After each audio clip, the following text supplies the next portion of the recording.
In-laws demand we break family tradition and name our son Peter after my grandmother's death, causing a major rift and them refusing to meet our baby. Myself, 25F, and my fiancé, 27M, have a 2-month-old son. We are overjoyed at being parents, but most of my in-laws are refusing to even see our baby because of a decision we made concerning his name. My in-laws have a tradition of giving the firstborn son of every generation the same name. Let's say it's Peter. This has been going on for about 7 generations already, and they're very serious about it. My fiancé's eldest cousin was the latest person to get named Peter. Every one of his cousins has only had daughters so far, so our baby is the first son of his generation, and consequently should get the name. I have no problem with the name Peter, and would have been okay with naming my son that. Unfortunately, that was also the name of my uncle, who died before I was born. I won't get into details, but it was tragic and traumatizing for my family. My father never got over losing his younger brother. My grandmother asked the family not to name any of our future children Peter during her lifetime. My Mill and Phil knew about this promise, and at first seemed to not only be okay with us avoiding the name Peter, but also supportive of the one we chose. However, my grandmother sadly passed away when I was 7 months pregnant. We traveled for her funeral. On our last days there, my in-laws called to offer me their condolences. Then my Mill asked me if I was willing to think about the name Peter now. Suddenly, they were insistent that the name we chose was awful and we had to honor their tradition.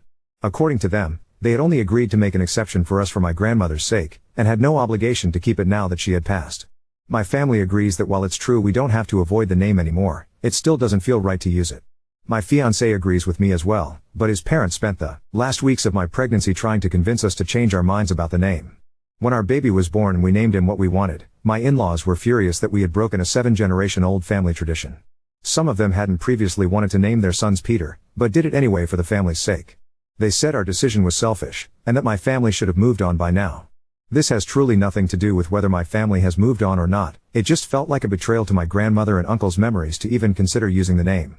My Phil offered us $1,000 to change our son's name to Peter after he was born. That was 2 months ago, and neither of my fiancé's parents have met the baby or seen us since I was pregnant.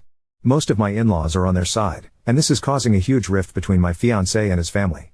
He assures me he's fine, but I'm starting to feel really guilty about this. Ida? Also, middle names aren't used in my country. Most people get the maternal surname before the paternal one instead. Update 1: about a week after my post, my fiancé's parents contacted us. They apologized for their behavior, and begged to meet my son. They said they were ready to leave the naming debacle behind and truly wanted to be involved in their grandson's life. We were skeptical, but invited them over to meet the baby. The visit went well. They began coming over almost every day during the next 3 weeks. I noticed neither of them ever called my son by his name, but I didn't point it out. For the first time in months, things seemed good between my fiancé and his parents. One day, my fiancé was helping my Phil with something at our place, so my Mill and I went to the park with my baby. Some time later, I had to go to the bathroom, so I left him in the stroller with her. When I got back, she was sitting on a park bench, chatting with the woman who was cooing over my son. I went over there and introduced myself as son's name S mom, and she said, I thought his name was Peter. I didn't say a word, and neither did my Mill. She followed me to the car and we went back to my apartment. On the way there, I texted my fiancé about what had happened. The moment we got there, he kicked both his parents out of our place. He'd read my texts and confronted his father. Thankfully, my Phil is a terrible liar, and confessed immediately. Apparently, both my in-laws only call my son Peter. That includes whenever they're talking about him, every time they introduce him to someone else, and even baby talking to him on the few occasions they were left alone with him. Neither of them are embarrassed by this, and they both think they're in the right. We're heartbroken. Especially my fiancé. Not only because his parents can't let go of their pride, but also because the name we chose for our son means a lot to us both. I blame myself for encouraging my fiancé to allow them near our son. I was raised in a different city than all my grandparents, and always wished they could have been more involved in my life. Losing my grandmother didn't help. Pretty much every doubt I had only existed because I thought it would be important for my son to grow up with all of his grandparents around. But now, all my guilt is gone. If they can't respect my son enough to call him by his name, they don't deserve to be in his life. I hope they enjoyed the 3 weeks they had with their grandson. Because that's all they're getting until they get their heads out of their asses. Secondly, I mentioned this in the comments, but while my family didn't try to dictate me on my son's name, they would never be comfortable with it. My uncle Peter passed almost 3 decades ago, but it forever changed everyone who knew him. My grandmother's wish might seem a bit irrational, but it was motivated entirely by grief and it didn't seem right to disrespect that just because she's not around anymore. And to whoever PM'd me that my fiancé's on my side to keep the peace, he didn't want to use the name either. Months before I got pregnant, he told me he hoped one of his cousins would have a son before we did, because he always hated the tradition and sympathized with my family. He's just as angry at his parents as I am, if not more. Also, Most of his cousins and some other relatives have come around and apologized. Update 2: my son is now 5 months old, almost 6. We're still NC with my fiance's parents, who haven't seen us since May. We've both blocked them everywhere. His relatives who were on our side still are, and most of the ones who weren't haven't come around. If anything, they're even more pissed now. I remember someone suggesting that my fiance's family might stop using the name after we decided not to. Well, you were right. Last week, one of my fiance's cousins announced she was pregnant with a boy. She included her baby's name in the announcement, and it's not Peter. What followed was a string of aggressive Instagram DMs from both Mill and Phil. They both created accounts for the sole purpose of contacting me. I didn't see them until 2 days later. They sent me almost an hour worth of voice messages about how I'd ruined their family. They wished their son had never met me, that he'd see me for who I truly am, and that I'd never gotten pregnant.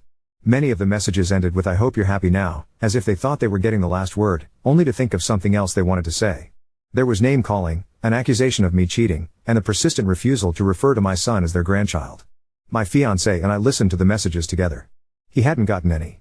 As much as I tried to distance myself, I was in tears by the time it was all done. I still don't regret anything, especially after the stunt they pulled back in May, but I'm not completely free of the guilt yet. Not to mention their complete disregard for their grandson. I was already having an overwhelming week, and this just seemed like the final straw. I must have spent close to an hour sobbing in my fiancé's arms. Once I was calmer, he unblocked his parents just to scream at them for a while. I only heard his side of the conversation, but it was more than enough. He finished the call by saying he didn't want to hear from them again. We had a long talk afterwards.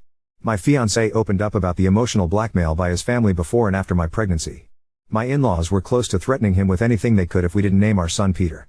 I told him about my guilt, and how awful I feel for putting him through this. We reassured each other, cried a bit more, and had a mostly pleasant evening with our baby. We contacted his cousin. The family is giving her shit for breaking the tradition again. They're being way less aggressive though, and I think many of my in-laws are finally learning to let go. We're not expecting any apologies anytime soon, but we'll be glad if they come.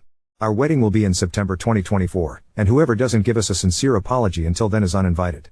My fiancé's parents are banned either way. We came to that decision together.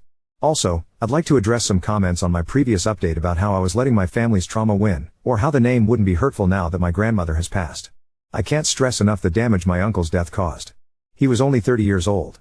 He had a fiancée, a great career and his whole life ahead of him.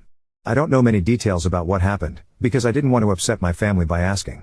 My grandmother wasn't the only person hurt by this, my entire paternal family was. And if I remember correctly, the person responsible isn't even in jail anymore. It was more than 20 years ago, but the wound never truly closed. So yeah, I think it's safe to say the tradition is over. The next Not Peter will be here in January, right before my son's first Earth Day. It was never my intention for this to turn into such a shitstorm, but I'm so incredibly proud of my little family. Update 3: I hope you guys had a great Mother's Day. I remember that last year, I promised myself I'd write a final update as soon as I felt calmer or felt the situation was closer to being solved. That actually happened months ago, but I've been busy lately. Following my previous update, my fiancé's side of the family remained upset about the tradition being over for a few more months. They were way less intense about it, especially with the pregnant cousin I mentioned, but it was still evident. That cousin's Not Peter, almost a year later, I still can't think of a better term, was born in January. Our son turned 1 the next month. I think the fact that these two things happened so close together helped many of my in-laws let go of the tradition. We got a few apologies we weren't expecting. Some of them were sincere enough that we slowly started re-establishing contact. My fiancé's parents were not among those who apologized. We haven't spoken to either of them since last July. From what I've heard from some of his other relatives, however, Mill seems regretful.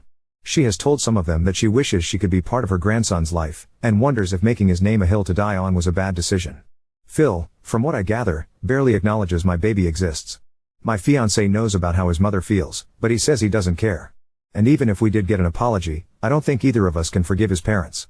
As much as we're mostly okay now, it sometimes feels like their treatment of our family ruined the first few months of our baby's life. I know that's not actually true, but I don't want them around my child. Besides all that, things have been great. My son is 15 months old now, which I don't think I'll ever really get used to.